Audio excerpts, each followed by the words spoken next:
My life was in shambles. I mean, it was the definition of unmanageability, and just a lack of anything worthwhile. I drank every day.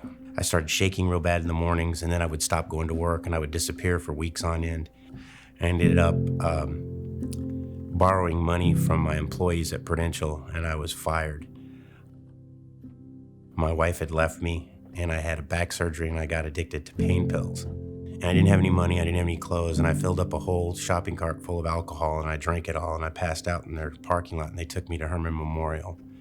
At this point, I'd really just given up on my life, and I just didn't want to be around anymore. I did the same thing at a Target, and I did it again at an H-E-B.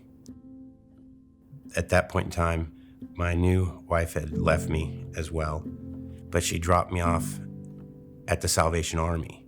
I was still too drunk, and I stayed in the parking lot, in the chapel parking lot, for 3 days until I was sober enough to get checked into the Salvation Army. So that's how I ended up here.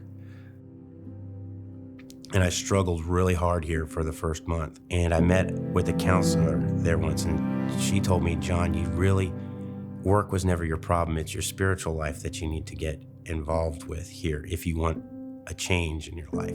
She said, I want you to do everything you can to the best of your ability while you're here and have faith that God can change your life. And I made a decision after that first meeting that I would do that. And when I graduated the program, he offered me a job, and I started off here working in the auction. About 4 months ago, they promoted me to director of operations. So now I get a hand in running the center that saved my life. I finally have a purpose in life.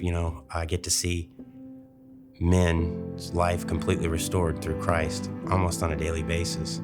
And it's awesome to see guys become dads again, sons again, brothers again.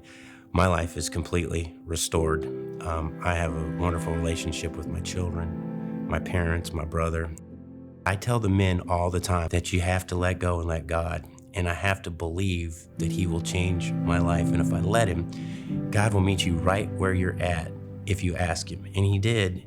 And I'm amazed at the transformation and what he's done in my life.